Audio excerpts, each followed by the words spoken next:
बिस्मिल्लाहिर्रहमानिर्रहीम, अस्सलाम वालेकुम, good morning and welcome to Morning at Home. सबसे पहले तो आप सबको गुड मॉर्निंग कहना चाहूँगी और उसके साथ आपकी फेवरेट चीज़ जुम्मे के दिन जो हम कहते हैं जुम्मा मुबारक। बाय द वे, मुझे बहुत ही अच्छा लगता है जब भी आप लोगों के मैसेजेस आते हैं, मुझे आप लोग प्राइवेटली डीएम करते हैं और कहते हैं कि आप ही ये जो आप जुम्मे वाले दिन बात कहती है ना कि आप हमें अपनी दुआओं में याद रखिएगा, आप हमेशा हमारी दुआओं और दिल की धड़कनों का हिस्सा रहते हैं। ये एक नहीं, बहुत से लोगों ने मुझे मैसेज करके कहा है कि आप ही जब आप ये कहती हैं ना हमें बहुत अच्छा लगता है। बात ये है कि मैं ये सिर्फ कहती नहीं हूँ, ये मैं जेन्युइनली बात आपके साथ शेयर करती हूँ। अभी सुबह सुबह जो काम के पे आई तो मेरी आज नीस भी आई हुई हैं, तो उनसे मैं अभी बिल्कुल आपके साथ ऑन एयर आने से पहले यही बात कर रही थी कि ये जगह घर है हमारा, हमारी टीम का। हम यहाँ पे आते हैं, अपना सुख दुख करते हैं, अपनी फीलिंग्स, अपनी सेंटिमेंट्स को शेयर करते हैं। और जब मैं बात करती हूँ यहाँ पे जो सब लोग हैं उनकी बीइंग अ फैमिली, तो आप भी तो उस फैमिली का बहुत ही अहम हिस्सा है, क्योंकि अगर आप लोग नहीं देखेंगे तो हम शो कहाँ से करेंगे, और अगर हम शो करेंगे और आप लोगों का रिस्पॉन्स नहीं आएगा तो वो शो बंद हो जाएगा। आप लोगों की मोहब्बत, प्यार, खलूस, सपोर्ट ही है जिसकी वजह से ये काम चल रहा है। जब मैं ये कहती हूँ कि आप हमारी दुआओं और दिल की धड़कनों का हिस्सा रहते हैं, तो व्यूअर्स जेन्युइनली आप सब हैं तो हमारी पूरी टीम है। अदरवाइज़ जंगल में, खैर मोर तो नहीं अपने आप को बुलाना चाहिए, जंगल में बांदर नाचा किसने देखा वो वाली बात हो गई ना। अल्टीमेटली सबसे पहले तो ये कहना था जुम्मा मुबारक। आई होप दैट ये जो अपकमिंग वीकेंड है इस पे हम अपनी सोचें, अपने ख़यालात, अपने आप को ज़्यादा से ज़्यादा पॉजिटिव रखेंगे। अब आज 13 अक्टूबर है और सॉरी 13 अक्टूबर बिल्कुल भी नहीं है, मैं पता नहीं कहाँ पहुँच गई हूँ। आज 16 अगस्त है। 13 अक्टूबर को एक ऐसी ब्रिलियंट और फिनोमिनल पर्सनैलिटी लाहौर फैसलाबाद में पैदा हुई जिसने वो फेम और वो शोहरत हासिल की जिसके ख्वाब देखते हैं, जिसकी उम्मीद रखते हैं, जिसकी मिन्नतें करते हैं रब ताला से, और वो वाली फेम जो बड़े ही कम, बहुत मुख्तसर लोगों को नसीब होती है। मैं बात कर रही हूँ उस्ताद नुसरत फ़तेह अली खान साहब की। आप 13 अक्टूबर 1948 को फैसलाबाद में पैदा हुए। उस्ताद नुसरत फ़तेह खान साहब का जनूबी एशिया के सबसे बड़े सिंगर होने का एजाज़ हासिल है, बल्कि आपको मैं अगर कहूँ कि पूरे साउथ एशिया में, I don't think it's an incorrect statement. आप एक बेहतरीन कवाल के साथ साथ कंपोज़र और म्यूज़िक डायरेक्टर थे। अगर ये कहें कि आपने वर्ल्ड म्यूज़िक में अपनी कॉन्ट्रीब्यूशंस की तो ये भी 100% आई थिंक करेक्ट बात होगी। उस्ताद नुसरत फ़तेह खान साहब ने अपने फ़न जो है उसको मगरिब में भी प्रोड्यूस किया, वहाँ पे भी लोगों ने उनके म्यूज़िक को सुना, उनसे बहुत मुतासिर हुए। देखिए, हम एज ए नेशन बहुत ही खुशकिस्मत है।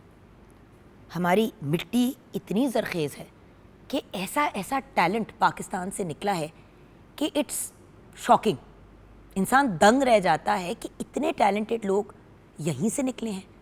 और आप ये सोचें कि अक्रॉस द बॉर्डर जो हमसे कई गुना ज़्यादा है, अगर आप एरिया और पॉपुलेशन के पॉइंट ऑफ व्यू से देखें, इंडिया की अगर हम बात करें, तो वो हमारे आर्टिस्ट को बुलाते थे परफॉर्म करने के लिए।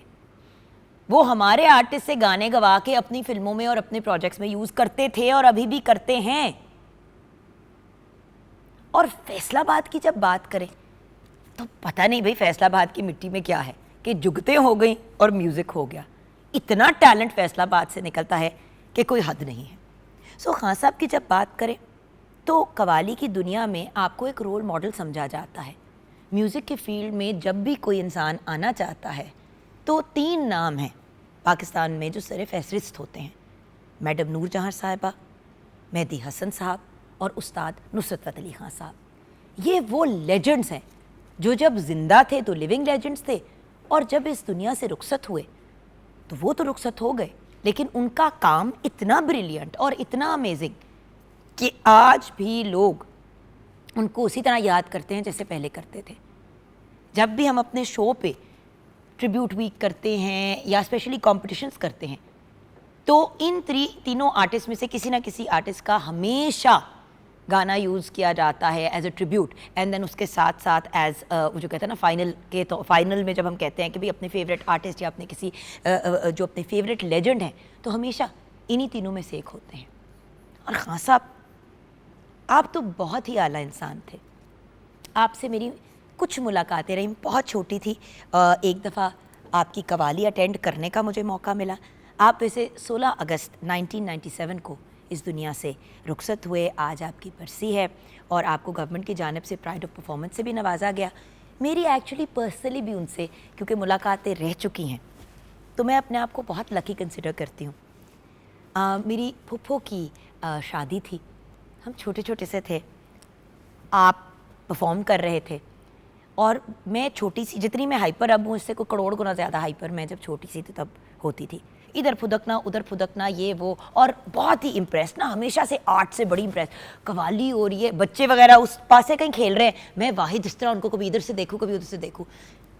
बच्चों से बहुत प्यार करते थे, उन्होंने इशारा किया, मैं आई, उन्होंने फिर बाकायदा कवाली मुझे साथ बिठा के भी की, मुझे प्यार किया, मुझे लाड किया। अच्छा मैं इधर फुदकूँ मैं उधर फुदकूँ, घर वाले आके डांटे कि भाई इतने सीनियर आर्टिस्ट, मतलब बंदे दा पुत्र बान। उन्होंने उनको भी मना कर दिया कि इसको रहने दो, इसको खेलने दो। जो इंसान अपने प्रोफेशन से, अपने अपने अपने क्राफ्ट से, अपने आर्ट से इतना इश्क करता है, वो नहीं बर्दाश्त करता ऐसी चीज़ें। लेकिन आप सोचें कि कितने प्यारे इंसान और इतने मीठे इंसान, कि मुझे वो इंसिडेंट याद है, मैं 2 या 3 साल की थी, मैं मेरी कोई 3-4 साल की, आई थिंक 3-4 ईयर्स की थी, मैं प्रॉब्ली नूर की एज की थी, 3-4 ईयर्स ओल्ड, क्योंकि मेरी फूफू के ऑब्वियसली शादी में बहुत छोटी थी तो तब हुई। I can't tell you viewers, मुझे वो वाक़या याद है। ऑब्वियसली उनको परफॉर्म करते हुए आगे जाके ज़िंदगी में इक्का दुक्का दफ़ा और भी देखा, लेकिन what a brilliant artist, but what a brilliant human being. देखिए व्यूअर्स, अल्लाह ताला कामयाबी से तो नवाज ही देता है, आपके ज़र्फ़ पे डिपेंड करता है कि आप इंसान कैसे हैं। और एक ऐसा इंसान जिसने इंटरनेशनल फेम हासिल की, जिन्होंने वेस्टर्न वर्ल्ड में पाकिस्तान का नाम जो है वो रोशन किया, एक ऐसे वक्त में जब कोई सोशल मीडिया नहीं था। आप सोचें 1997 में तो आप इस दुनिया से रुखसत हो गए, तो 1997 में कौन सा कोई वाईफाई, मतलब इंटरनेट, मतलब कौन सी कोई इतनी ये चीज़ें थी। आई थिंक मे बी ज़्यादा से ज़्यादा फेसबुक होगा, नॉट इवन दैट, कुछ भी नहीं था। हाँ, कुछ भी नहीं था viewers, so there was nothing there. और उस ज़माने में जब अखबारों के थ्रू ही लोगों को पता चलता था, और जो काम वहाँ कर दिया सो कर दिया, जो यहाँ किया, किसी को किसी का कुछ पता नहीं होता था। अब दुनिया मुख्तलिफ है। सो ऐसे ब्रिलियंट आर्टिस्ट, तो आज हम उस्ताद नुसरत फ़तेह अली खान साहब को ट्रिब्यूट पेश करेंगे morning at home. End of course बहुत ही छोटा मुँह और बहुत ही बड़े आर्टिस्ट, लेकिन एक कोशिश है, करनी हमने ज़रूर है। तो आइए किचन की तरफ बढ़ते हैं। मेरी बहुत ही प्यारी दोस्त, मेरी सहेली, मेरी छोटी बहन, मेरी लाडो शेफ़ अनम हमारे साथ है। अस्सलाम वालेकुम। वालेकुम अस्सलाम, कैसी हैं आप? कैसी हैं आप? मैं तो आपको पता ही है बड़े सड़े हुए मूड पे काम पे आई थी, लेकिन पता नहीं कुछ अजीब सी बात है इस कैमरे की, ऑन होता है तो I swear to you Anam, मैं इस वक्त प्रिटेंड नहीं कर रही। आप भूल जाती हैं सब कुछ। मैं खो गई हूँ, मैं खो गई अब इसमें, अपने काम में, अपने लोगों में। मैं क्योंकि सुबह अजीब से आपको पता थोड़ा ऑफ मोड में आई थी, and I was very frustrated, और ये और वो, और छुपाती भी मैं कुछ नहीं हूँ व्यूअर्स से। और आपको पता है कि बिल्कुल ऑन एयर जाने से पहले मैं शिकायतें लगा रही थी अपनी नीज को कि ये भी और वो भी और ऐसे भी, और असल फुफ्फी बनी हुई थी। बिल्कुल ऐसा ही है। और आप सोचें कि वो हम कैमरा ऑन हुआ है और मेरा बिल्कुल मोड चेंज हुआ है। बिल्कुल, वो कहते हैं ना कि आप 360 डिग्री पे आप चेंज हो जाते हैं, तो बिल्कुल वैसे ही आपका mood but I genuinely feel better. तो इसीलिए तो ये जो हमारे व्यूअर्स हैं, इनसे हमारा प्यार इतना है कि इनके कंट्रोल में हमारा मूड, हमारी रोजी रोटी, हमारा सारा कुछ है। बिल्कुल ऐसा ही। तो हम इनकी कदर कैसे ना करें? ऐसा ही है। अच्छा, खान साहब के बारे में कुछ कहना चाहोगी? एक बहुत ही आउटस्टैंडिंग ऑसम किस्म के, एक आप कह लें कि वो लेजेंड हमारे रहे हैं, और आज भी इतना टाइम हो गया उनकी डेथ को भी, और उससे पहले अभी तक भी देखें उनकी कवाली, उनके सॉन्ग्स, कुछ भी आप कोई कवाल हिट नहीं होता जब तक वो खान साहब का कोई पड़ा हुआ जो है वो कोई भी चीज़ नहीं पढ़ उनका कोई भी कवाली, कोई भी कलाम, जब तक आप किसी भी आपने अपने घर में भी कोई इवेंट कराया तो उस फरमाइश भी अभी तक वही आती है। मेरा ख्याल है कि कांस्टेंट वो कवालियाँ हैं जो सब इंजॉय करते हैं। कवाली वो वाहिद मतलब म्यूजिक का जॉनरा है जिसमें सारे जॉनरे आ जाते हैं। Exactly. क्योंकि कवाली में ही आपको ऑफ कोर्स आप मजहबी कलाम की तरफ भी जा सकते हैं, आप सूफीज़म की तरफ भी जा सकते हैं, सूफी कलाम की तरफ जा सकते हैं, रोमांस की तरफ भी जा सकते हैं, कवाली पॉप की तरफ भी चली जाती है, रोमांटिक म्यूजिक की तरफ। कवाली बहुत वर्सेटाइल है और पूरी दुनिया में इसने मकबूलियत हासिल की है ओवर द इयर्स। आपको पता है नॉर्वे में कवालियाँ होती हैं। अच्छा। नॉर्वे का कैपिटल है ओस्लो।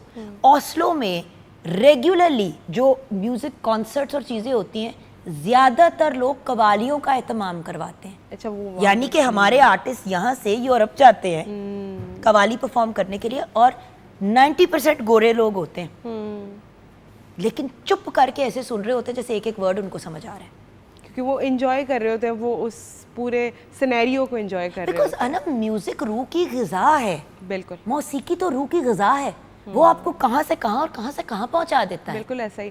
और चाहे मुझे लगता है कि आप अपने किसी भी काम की किसी भी एस्पेक्ट में हो, तो अगर पीछे कोई भी कवाली या कोई भी म्यूज़िक चल रहा हो तो आप उसको बहुत इंजॉय करते हो अपने काम को।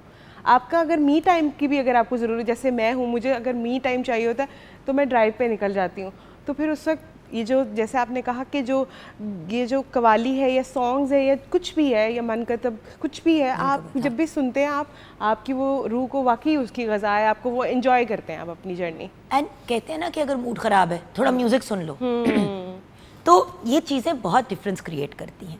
सो अब किचन की तरफ भी बढ़ जाते हैं। किचन में आज क्या बन रहा है? आज क्योंकि दाल वीक का लास्ट डे है। लास्ट डे, तो मैंने कहा दाल वीक का लास्ट डे, और आपको पता है कि लाहौरी, मतलब दाल से मुराद ये कि पल्सेस, लेग्यूम्स, चने, और शुक्र है आज चने हैं जी, बिल्कुल लाहौरी और प्योर दालें वैसे इन लोगों ने खिलाई हैं हमें बाकी सारे शेफ्स ने। और मेरा गिला ही ये रहा है कि भाई what about rajma, what about चिक्कड़ छोले, व्हाट अबाउट मुर्ख छोले, व्हाट अबाउट अंडे चने। आज देखें आपको कहते हैं ना दिल से दिल को राह होती है, और बस वही चीज़ मैंने आपकी सुन ली। और आज हम बना रहे बेसिकली लाहौरी चने बना रहे, लेकिन हम लाहौरी चनों को हम कन्वर्ट करेंगे मुर्ग चनों में, कोफ्ता चने और अंडे चने। ये कैसे होगा? ये ऐसे होगा कि देखें बनाने का तरीका एक ही है चनों का, लेकिन उसके अंदर जब हम चिकन ऐड कर देंगे, उसी मसाले के अंदर अलग से जो है हम कोफ्ते बनाकर उस मसाले में हम कोफ्ते भी ऐड कर देंगे, और अंडे तो वैसे ही ऑप्शनल है, एंड में डल जाते तो आपके पास जो है 3 तरह के चने आ जाए, बल्कि 4 तरह के चने आ जाएंगे कि प्लेन हो गए, चिकन हो गए, और कोफ्ते चने हो गए और अंडे चने। तो आपके पास जो है चारों का ऑप्शन एक आ जाता है। तो आपके पास ये है कि अगर आपने कोई दावत रखी हुई है घर पे, तो आपने अगर ये तीनों चीजें साथ में रख दी हैं तो आपका एक कंप्लीट मील हो गया। अच्छा, अब मैं एक बात बताऊं, चने पके हुए आप फ्रीज कर सकते हैं। बिल्कुल कर सकते हैं। अगर आप चने पका के फ्रीज कर दें, बिल्कुल, आपने अपने चने बना दिए, बिल्कुल, एक दिन आपने रेगुलर चने खा लिए, 5 दिन बाद ही उन्हीं चनों के अंदर आपने थोड़ा सा मसाला बना के चिकन को भून के डाल दिया, वो आपके मुर्ख चने बन गए। एग्जैक्टली। तो आपने उसी एक डिश में से 2 डिशेस निकाल ली एक ही हफ्ते के अंदर। बिल्कुल।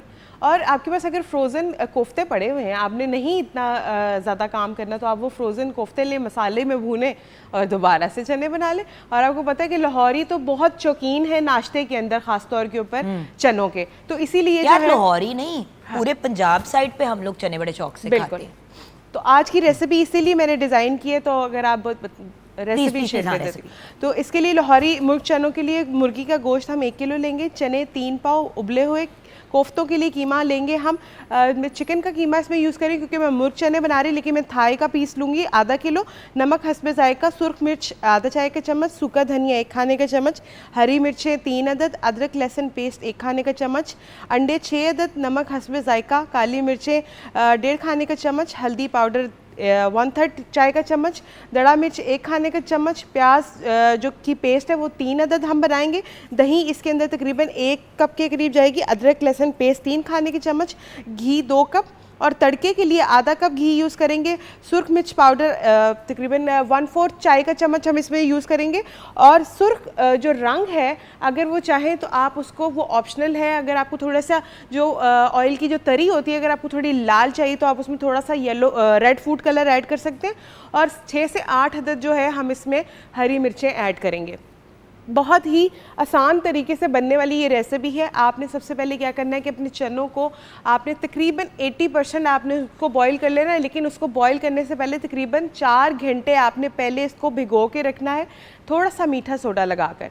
जब ये रखेंगे तो बहुत ही अच्छा जो है चने गल जाएंगे और आपको बिल्कुल भी जो है प्रेशर कुकर की ज़रूरत नहीं पड़ेगी। ईज़िली आप जो है देचके में अपने चनों को बॉईल कर लेते हैं। जब चने 80% रेडी हो जाए आपने उनको अलग से जो है रख लेना है और बॉईल करते वक्त सॉल्ट थोड़ा सा आपने उसमें ऐड करना है और थोड़ा सा जो साबुत गरम मसाला होता है वो आप उसमें डालेंगे। उसके बाद बारी आ जाती है इसका मसाला बनाने के लिए। तो मसाला बनाने के लिए हम 1 से 2 कप के करीब घी लेंगे। अच्छा, आपने ये चने घी में ही बनाने हैं और उसमें 3 प्याज जाएंगे, उसकी पेस्ट बनाकर अच्छी तरीके से उसको फ्राई करेंगे कि प्याज का जो कच्चापन है वो बिल्कुल ख़त्म हो जाए।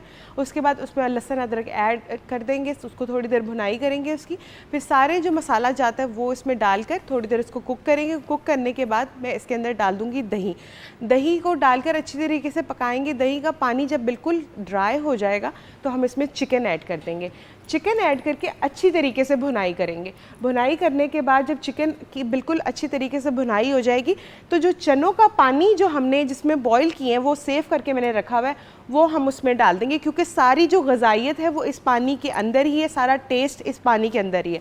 फिर आपने उसमें डाल देना है, अच्छी तरीके से उसको कुक करना है। जब चिकन कुक हो जाए तो दूसरी साइड पे आपने कोफ्तों को एक ही चॉपर में डालकर आप जो है सारे मसाले, चाहे तो आप इसमें प्याज, अदरक, हरी मिर्चें भी ऐड कर सकते हैं, डालकर अच्छी तरीके से चॉप कर लें। चॉप करने के बाद उनके कोफ्ते बना के मैं थोड़ा सा ऑयल के अंदर उनको फ्राई कर लूँगी ताकि वो तकरीबन 80% रेडी हो जाए।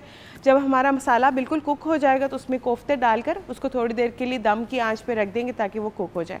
अब बारी आ जाती है चने डालकर उसको पकाएंगे। साथ में हम इसके अंदर ऐड करेंगे थोड़ी सी मसूर की दाल, ताकि जो एक थिकनेस और एक कंसिस्टेंसी आपको चनों में मिलती है वो मसूर की दाल की वजह से मिलती है, वो उसमें ऐड करेंगे और उसको पकाएंगे। लास्टली उसको जो है हम तड़का लगाएंगे, सिंपल घी, और उसमें थोड़ा सा जो है आप चाहे रेड कलर ऐड देसी कर घी दें। का हल्का सा तड़का लग जाए ना तो उससे ना पूरा टेस्ट चेंज हो जाता बिल्कुल। है। अच्छा, लेकिन एक चीज़ आपने ये करनी है कि तड़का आपने उसके ऊपर नहीं लगा देना। जब आपने चने सर्व करने हैं तो वो तड़का आपके पास ऑन साइड पड़ा होना चाहिए ताकि आप जैसे जो है हाँ, यानी कि उसी के ऊपर डालना है। हाँ। लेकिन बिल्कुल सर्व करने से पहले, क्योंकि व्यूअर्स होता पता है क्या है, हम उसको डालते हैं उसके अंदर देचकी के अंदर, जब आप चम्मच मारते हैं ना वो सारा अंदर चला जाता है। तो तेल तो उसमें पहले ही था।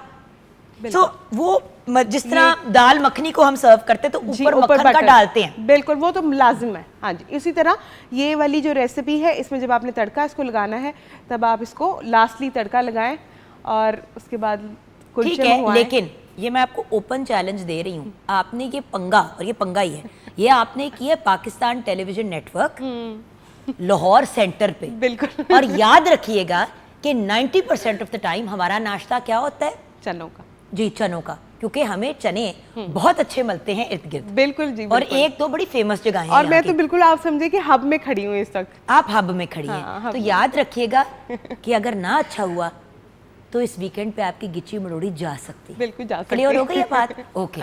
मैं ये वही वाली बात है जिस तरह मैं निहारी की व्यूअर्स हमेशा बात करती हूँ, निहारी का कोई मजाक नहीं है भाई। उसी तरह चनों का लाहौर सेंटर पीटीवी, जहां हम चनों के घर में बैठे हैं, it's not possible. So let's see कि ये कैसे बनाती हैं चने मैडम हमारी।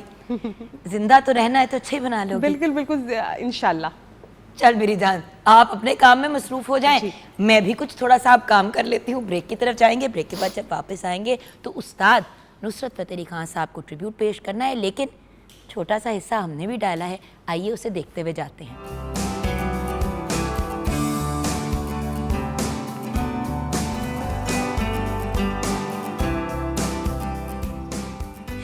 Welcome back from the break viewers. Break के बाद 2 legends in their own right आज हमारे शो पे हैं।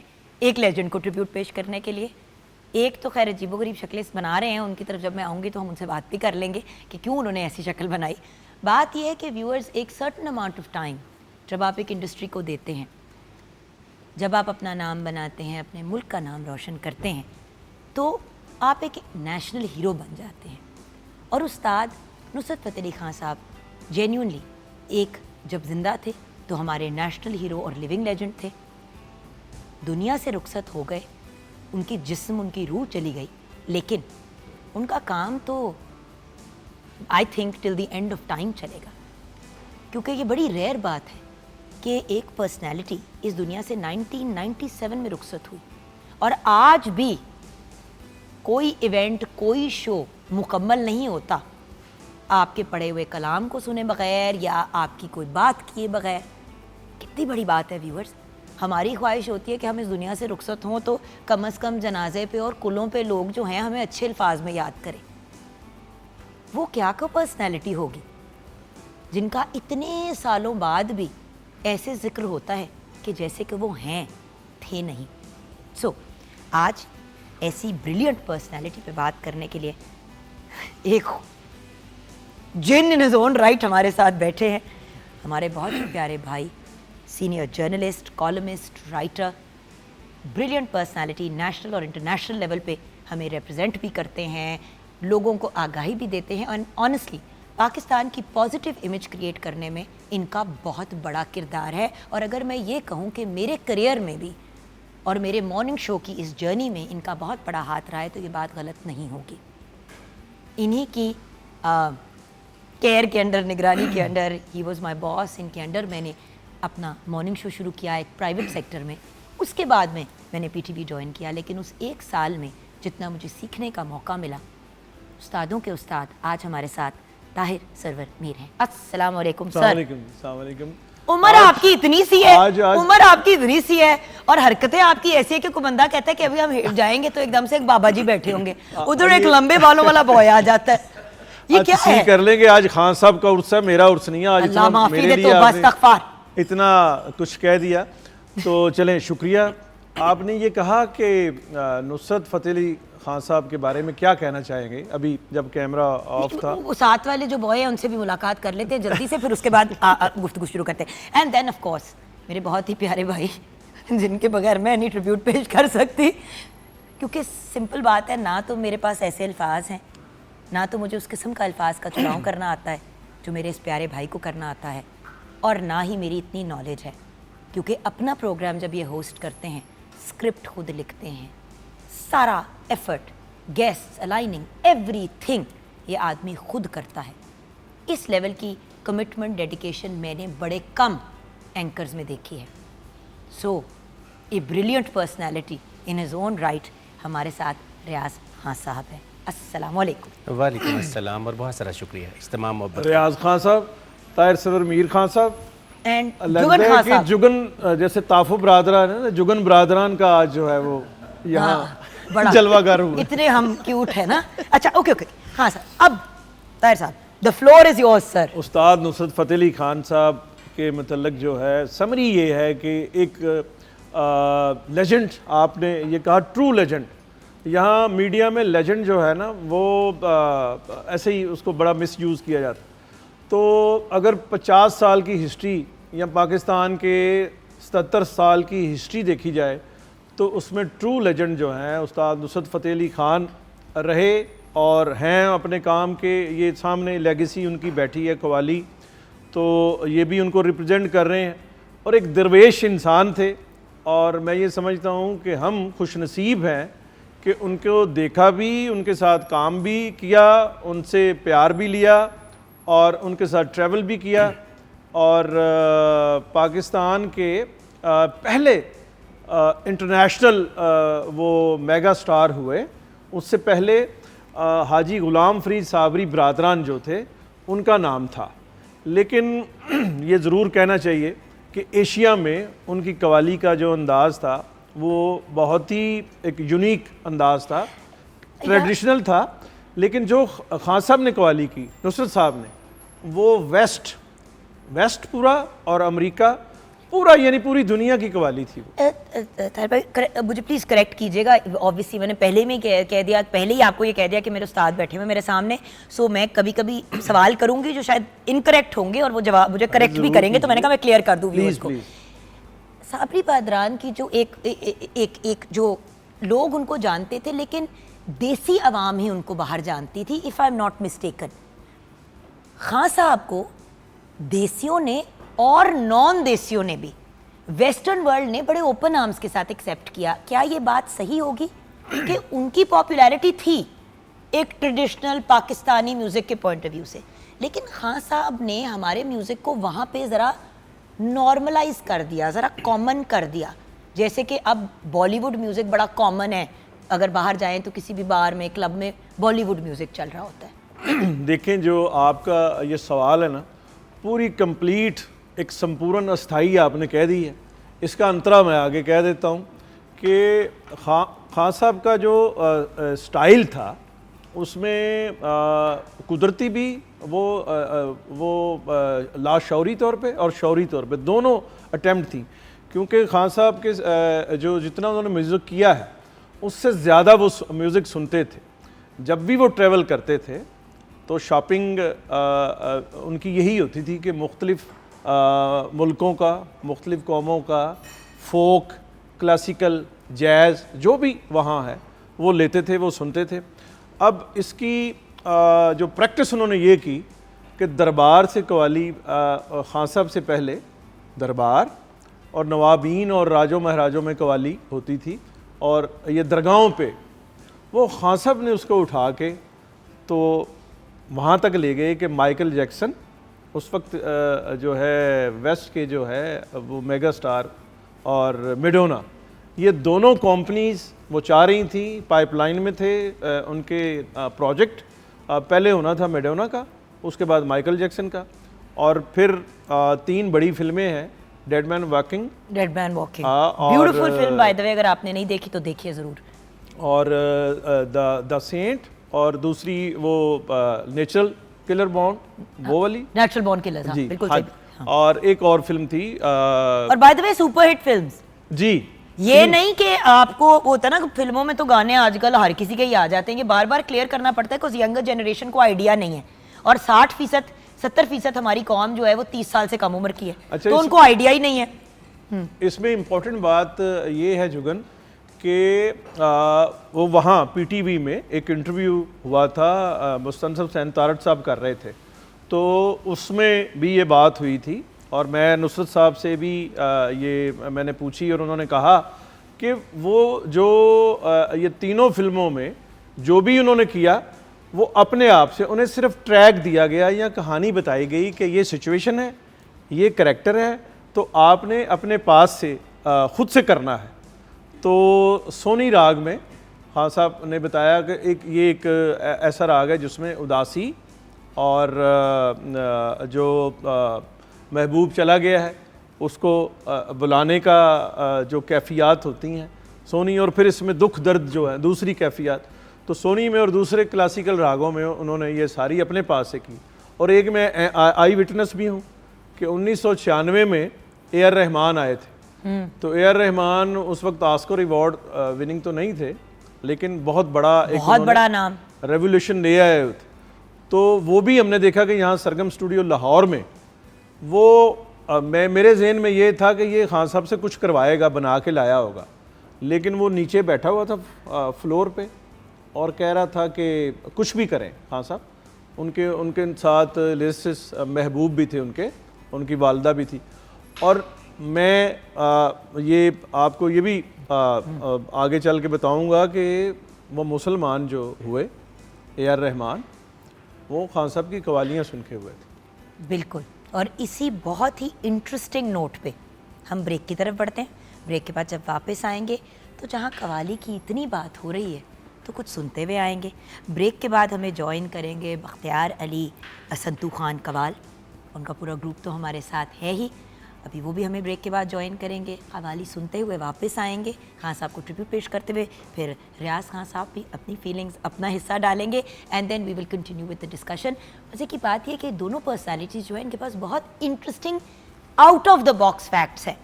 देखिए जनरल बातें तो गूगल पे भी आप ढूंढ लेते हैं, इंटरेस्टिंग फैक्ट्स आपको ऐसी पर्सनैलिटी से ही जानने को मिलते हैं। ब्रेक के बाद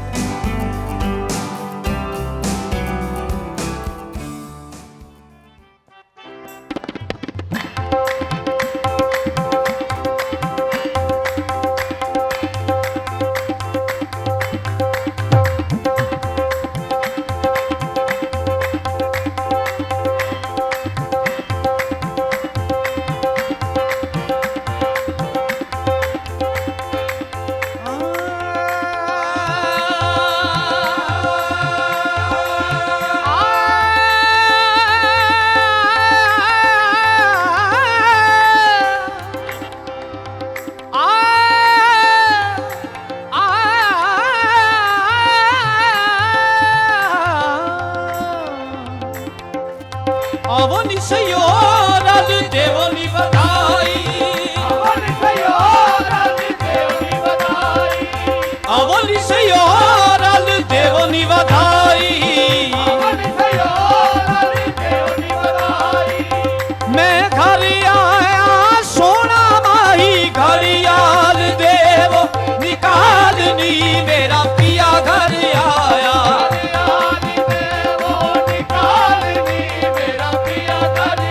घड़ियाल देवो निकालनी मेरा पिया घर आया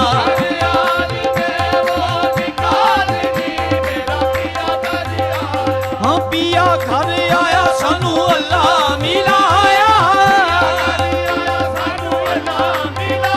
हुण होया फजल कमालनी मेरा पिया घर आया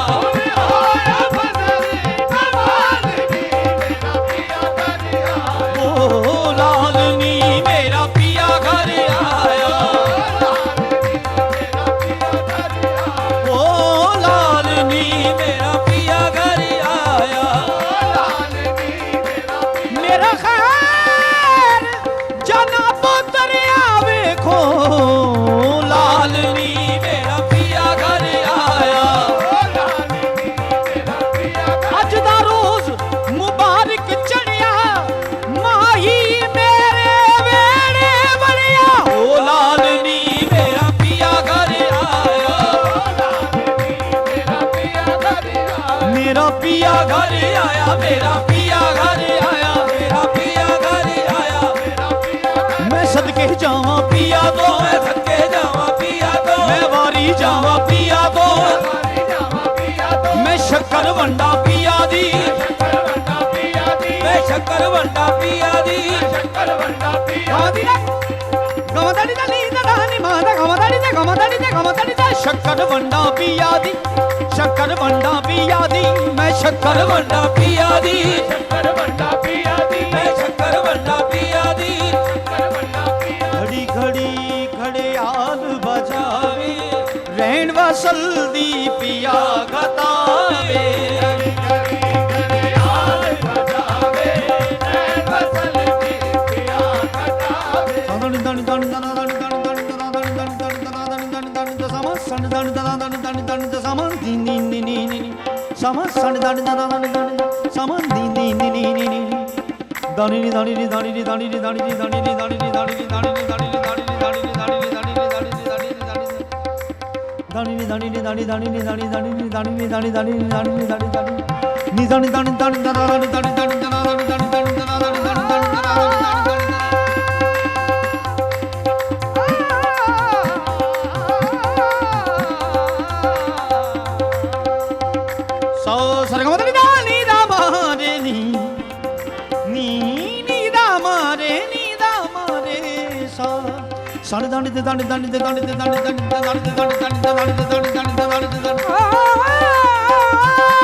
लालनी मेरा पिया घर आया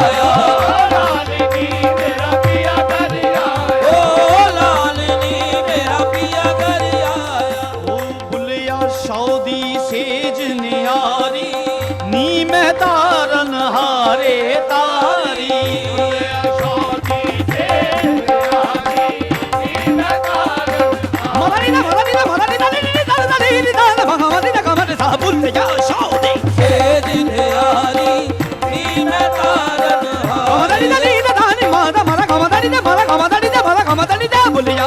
शादी से नया बुलिया शादी से बुलिया शादी से दिन यारी नी में तारन हारे समो मा गा गमनी दारी दारी नी दानी पामा पानी पागा माने सो बुलिया शादी से दिन यारी नी में तारन हारे तारी एक दे कदर मेरी आई वारी मैं तो विछड़न होया मुहाल री मेरा पिया घर आया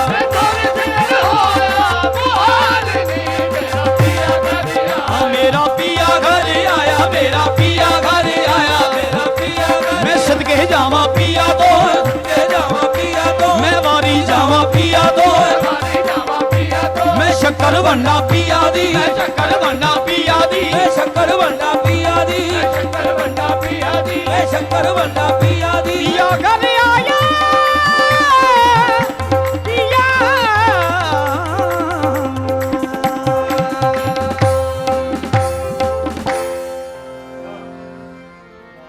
सुभान अल्लाह, सुभान अल्लाह, क्या बात है, माशाल्लाह माशाल्लाह माशाल्लाह। जैसे कि व्यूअर्स ब्रेक से पहले आपके साथ शेयर किया, हमें आप ज्वाइन किया बख्तियार अली संतू खान ने। अस्सलाम वालेकुम खान साहब। वालेकुम सलाम। मैं अभी ब्रेक में यही बात कर रही थी ताहिर साहब से भी, रियाज भाई से भी, कि ये जो छोटे खान साहब है हमारे इनको स्टेज पे पहुंचते हुए मैंने अपनी आंखों से देखा है, तो दिल से खुशी होती है ऐसी है। कि जब आप देखते हो अगली जनरेशन को आगे आते हुए और अपने आप को इस्टेब्लिश करते हुए और माशाल्लाह माशाल्लाह जी। खूबसूरत अंदाज से परफॉर्म करते हुए, बहुत। और वैसे ही जब नाम के साथ संतू खान लग जाए तो मामलात वैसे कुछ मुख्तलिफ हो जाते ये हैं। उनकी बरकतें हैं जी। एंड देन ऑफ कोर्स जब हम अपने पूरे ग्रुप के मेंबर्स की बात करते हैं तो बख्त फयाज़ हुसैन संतू, कैसर अली, मोहम्मद इश्तियाक, अली अदनान, सखी अली, हसन मुजतबा, मोहम्मद अशफाक। छोटे खान साहब अगर किसी का नाम गलत है तो करेक्ट कर दीजिएगा, माइंड कर जाते हैं। खुरम शहजाद, जाहिद अली, अली रज़ा, जुल्फ़िकार अली, लियाकत अली, औरंगज़ेब अली, इरफान अली और वसीम मज़हर अली। सबका नाम हो गया। जी, आप सबको वेलकम करती हूँ जी, आज थैंक यू प्रोग्राम सो में। मच, थैंक और ऑफ कोर्स रियाज भाई आपकी तरफ बढ़ते हैं। आज उस्ताद नुसरत अली खान साहब को, आज क्या हम तो हर सांस के साथ ही उनको ट्रिब्यूट पेश करते हैं, आप पर्सनालिटी कुछ ऐसे हैं। सो आप क्या कहना चाहेंगे? बहुत शुक्रिया पहले तो इस प्रोग्राम में बुलाने के लिए, हमेशा that is always an honour to be here. बात यह है कि कहा यह जाता है कि कवाली ने उन्हें मशहूर किया। मैं समझता हूँ उन्होंने कवाली को मशहूर किया, इंटरनेशनली कवाली को उन्होंने मारूफ़ किया, क्योंकि उससे पहले भी कवाल तो थे, उससे पहले भी कवाली तो हो रही थी। और कवाली जो है वो खालिस्तान बर्र-ए-सग़ीर पाक हिंद का, ये हमारा ही एक ख़ास गायकी है जो यहीं से थी, बिकॉज़ दरबारों के साथ और सूफिया के साथ, तसव्वुफ़ के साथ ये जुड़ी हुई एक चीज़ रही है हमेशा से। लेकिन खान साहब ने कमाल ये किया कि उन्होंने फिर इसको मारूफ़ किया और फिर उन लोगों तक कवाली को पहुंचाया जो पंजाबी, उर्दू, सराइकी नहीं समझते थे, लेकिन वो भी आपकी कवालियों पे झूमे। उन्होंने भी इस गायकी को पसंद किया और उन्होंने भी इस गायकी को अपनाया। और वो लोग भी जिनके पास खान साहब जो हैं वो एक तरफ कवाली कर रहे होते थे और ट्रांसलेशन साथ चल रही होती थी, और फिर ये हुआ कि ट्रांसलेशन के बगैर भी वो लोग कवाली सुनते थे और इसी मोहब्बत के साथ सुनते थे जिस तरह से मैं और आप सुनते हैं। क्योंकि कहा यह जाता है कि मौसीकी में जब तक सारे सुर सच्चे और सुच्चे ना लगें, गले में नूर नहीं आता। क्या बात। दिल के सब ज़ख्म लौ ना दे तो हरफों में रोशनी नहीं आती। और हमारे खान साहब जो थे वो हरफों में रोशनी डालना जानते थे और उन्हें पता था कि हाँ, किस हर्फ को, किस लफ्ज़ को किस तरह से अदा करना है कि वो आपके कानों से, आपकी समाअतों से है, आपके दिल में उतर जाए, और वो दिल में उतारने का फ़न जानते थे।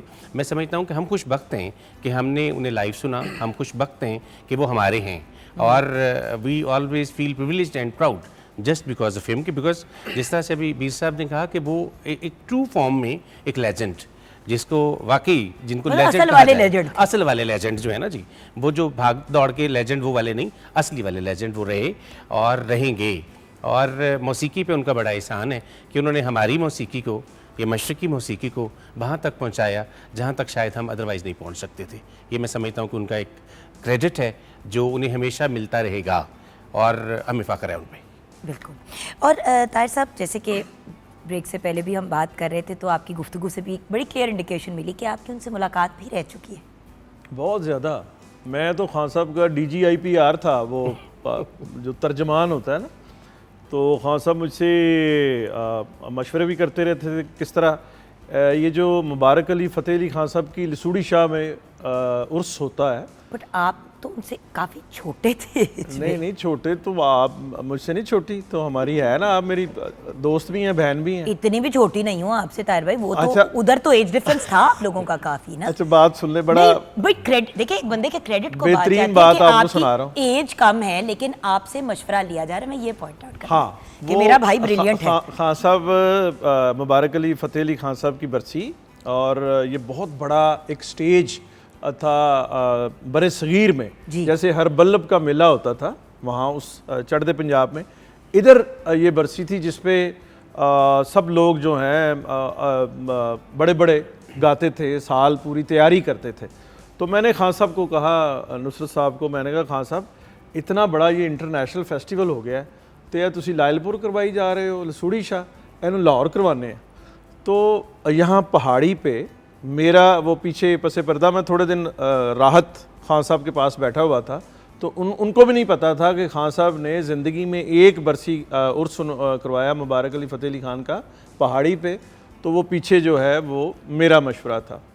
तो मैं ये जुगन, ये क्या खान साहब का क्रेडिट आपके साथ शेयर करना चाहता हूँ कि ये कवाली जो है निज़ामुद्दीन औलिया और अमीर खुसरो रहमतुल्लाह अलैह की जो है वो इख्तरा है और एहसान है इस पूरे दुनिया पे और सब कॉन्टिनेंट पे। और खान साहब ने फिर वो रवायत ज़िंदा की, क्योंकि इस कवाली की सिनफ से लाखों लोग इस खित्ते में मुसलमान हुए थे। तो यहाँ AR रहमान आए थे 1996 में, तो मैंने उनका इंटरव्यू किया था रोज़नामा जंग के लिए, तो उन्होंने बताया था कि अमेरिका टाइम स्क्वायर में उन्होंने अल्लाहू उनकी कवाली सुनी थी। उस वक्त तक वो इस्लाम में, दायरा इस्लाम में वो मुसलमान नहीं हुए थे, और उनका नाम दिलीप कुमार था, AS समथिंग दिलीप कुमार उनका नाम था। तो कहते हैं कि जब मैंने वो कवाली सुनी अल्लाहू, तो मेरे दिल में एक वहदानियत का और वहदत का एक बीज बोया गया। कहते वो बीज लेके मैं चेन्नई अपने इलाके में आ गया। तो फिर चिश्तिया कादरिया सिलसिला के एक बुज़ुर्ग थे जो उन्हें कंसेक्टिवली ख्वाब में आए और उन्हें कहा कि अल्लाह का पैगाम है आपके लिए कि आप भी और आपका सारा ख़ानदान मुसलमान हो। तो यहाँ उस्ताद नुसरत फ़तेह अली खान साहब के सामने उन्होंने ये बात मुझसे शेयर की थी, और मैं रिकॉर्डिंग भी AR रहमान ये बता रहे हैं, ऑडियो रिकॉर्डिंग भी है। और खान साहब से जब मैंने ये कहा कि खान साहब आपने तो निज़ामुद्दीन औलिया और अमीर खुसरो की जो रवायत है, कह रहे ये बरकत है कि ये कवाली जो है वो बुज़ुर्गान दीन का एक सिनफ है और इसमें अल्लाह और मोहम्मद की नाम लिया जाता है, तो ये बरकत है कि वो AR रहमान मुसलमान हुए। और देखिए ये तो एक नोन पर्सनैलिटी है ना जो हुई, कितनी अननोन से मुराद ये जो पब्लिकली नोन नहीं है, नोन तो रब ताला को तो सारे ही नोन है। तो बात ये है कि मतलब बहुत से ऐसे लोग भी हैं जिन्होंने कन्वर्ट किया टू इस्लाम बिकॉज उन्होंने खान साहब की कवालियाँ सुनी या जनरली कवाली सुनी। सो कवाली के क्रेडिट को भी ये बात जाती है। जी जी। अच्छा, एक बात मैं ज़रूर जानना चाहूँगी कि खान साहब के कलाम में रियाज भाई किस तरह की कहानियाँ, रूहानियत वगैरह रूनमा होती हैं? अच्छा देखें, कवाली जो है ना बेसिकली ये इत्तेहाद का दर्ज देती है। ये लोग मिल के जो है वो मिलते हैं, जिस तरह से वो बहुत सारे फूल इकट्ठे होते हैं तो गुलदस्ता बनता है, और जिस तरह से ज़र्रे मुट्ठे धो दें तो रेगिस्तान वजूद में आते हैं, उसी तरह से ये लोग इकट्ठे होके मिल के जो है वो पढ़ते हैं, मिल के गाते हैं, तो फिर कवाली की फॉर्म हमारे सामने आती है। मैं समझता हूँ इसमें इत्तेहाद की बात है, इसमें इत्तेफाक की बात है, और इसमें सूफिया के कलाम को जिस तरह से हमारे ये कवाल पढ़ते रहे हैं तो ज़ाहिर है वो असर तो करता है। पहले कवाली सिंपल फॉर्म में थी, थोड़े साज थे इनके साथ, लेकिन खान साहब को ये भी क्रेडिट जाता है कि उन्होंने जो मॉडर्न साज थे उनको भी कवाली का हिस्सा बनाया।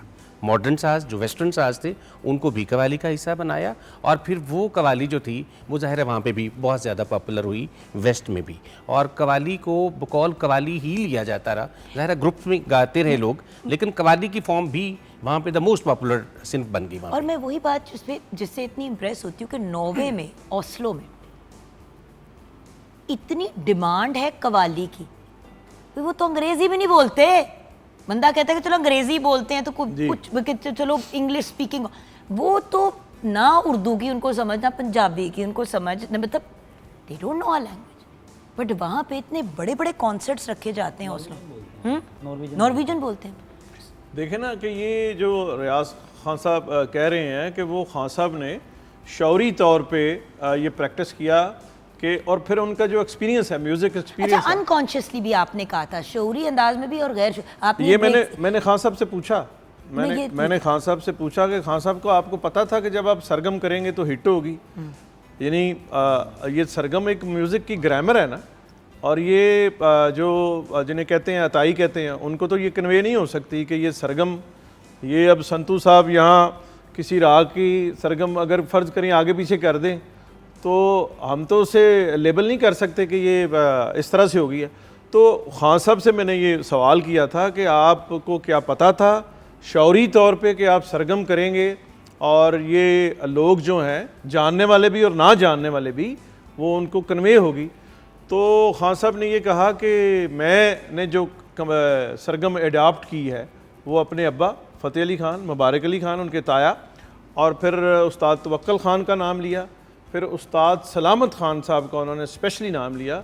उस्ताद सलामत ख़ान साहब को बहुत सुनते थे उस्ताद नुसरत फ़तेह अली ख़ान, और उन्होंने ये बात मुझसे शेयर की और ये अखबार में फिर मैंने लिखी कि उन्हें ये पता था लेकिन इस कदर यकीन नहीं था कि ये सरगम जो है, क्योंकि ये टेक्निकल एक चीज़ है, और ख़ान साहब के साथ साथ पैरेलल गज़ल में ग़ुलाम अली साहब भी सरगम कर रहे थे, और उससे पहले जो है इस तरह मतलब सरगम तो बहुत सारे लोगों ने की है, लेकिन ख़ान साहब की सरगम में बरकत बड़ी थी।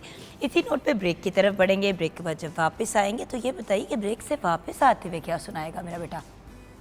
ब्रेक से जब हम वापस आएंगे तो सूफिया का जो कलाम है नी में जाना जोगी देना सानू सुबत अली खान साहब क्या बात। तो ब्रेक के बाद जब वापस आएंगे कव्वाली से ही वापस आएंगे।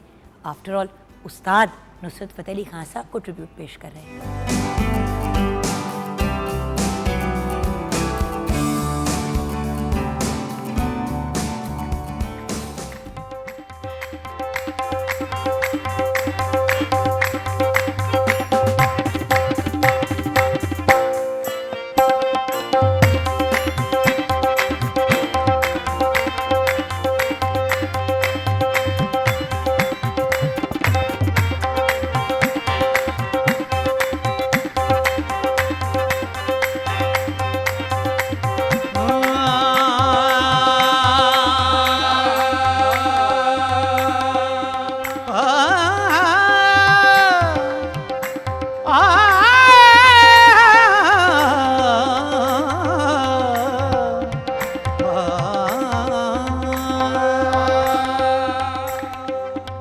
माही वे तेरे बाजो दिल दे अमर मवे तेरे बाजो दिल दे अमर मवे साडा जूना केड़े कम दाई तेरे बाजो दिल दे अमर मवे साडा जूना केड़े कम दा मेरे लूलू विच मेरी नस नस विच मेरे लूलू विच मेरी नस नस विच तेरी याद दा तुम्बा वजदाई आ जा अखियां उड़ीक दिया दिल वजा मारदा आजा परदेसिया वास्ताई प्यार दा आजा तेनू अखियां उड़ीक दिया आजा तेनू अखियां उड़ीक छेती आजा डोलना तेनू अखियां उड़ीक दिया ओ छेती आजा डोलना तेनू अखियां उड़ीक दिया चलियां तू छेती आजा डोलना तेनू अखियां उड़ीक दिया कलियां नहीं जी लगदा तू छेती आजा डोलना तेनू अखियां उड़ीक दिया मार